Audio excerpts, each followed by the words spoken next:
ሁለተኛ ግን ወደ ህይወት ተመልሼ አልመጣም።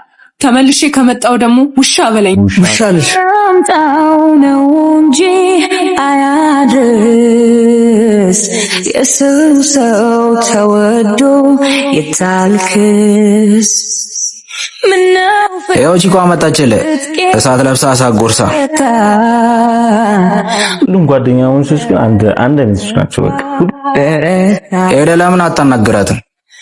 ባንተ ቦታ መጣውሻ ነግሬ ነው በሆንኩኝ ግዴለሽ ባንተ ቦታ ቢያደርገኝ ልቤን ከፍቅር እንዳሽ ሻውን እዚህ ደግሞ ምን ትሰሪያለሽ? ላንቺ ስል የት ልሂድ? ስራ ቦታ ጓደኞቼ ጋር ቤት እየመጣሽ ለምንድን ነው የምታሸማቅቂ? በቃ ተይኝ። አልተወክም። ለምንድን ነው የምተወው? እኮ ጥፋቴን ንገረኝና ከዛ ተወሃለሁ። ምንድን ነው ማለት? ቆይ ምን አድርጌህ ነው እንደዚህ የምጨክንብኝ? ስደውል አታነሳም፣ ቴክስት አትመልስም።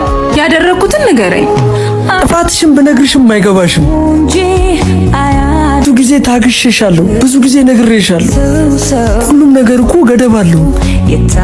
እስራኤል፣ ሁለተኛ ግን ወደ ህይወት ተመልሼ አልመጣም።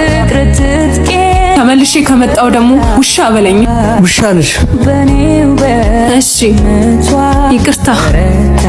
ተመልሼ ግን ወደ ህይወት ጥፋቴን ንገረኝ እሺ ምናምን ስትለው ጥፋትሽን አልነግርሽም ብነግርሽም አይገባሽም ማለትና አንዳንዴ ሪሌሽንሺፕ ላይ የሚወዳችሁ ሰው ከሆነ የሚያጣላ ነገሮችን ወይ ነግሯችሁ ወይ ደግሞ ፊክስ ለማድረግ ይሞክራል እንጂ የሚያጣላ ነገር ፈልጎ ግን አልነግርሽም ማለት አልፈልግሽም ማለት ነው።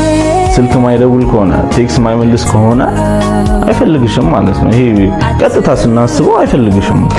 እና ሴቶች አንድ ሪሌሽንሺፕ ላይ ወይ ስትገቡ ወይ ደግሞ እያላችሁ አብራችሁ እያላችሁ ትንሽ ምልክት ስታዩ ወይ ስልክ አለማንሳት ወይ ቴክስት አለመመለስ ወይ ደግሞ እያንዳንዷን ምክንያት መፈለግ ለጸብ እንደሱ አይነት ነገር ስታዩ ያው ጊዜ አታቃጥሉ። ምክንያቱም የሚፈልጋችሁ ሰው ምክንያት አይደረድርም።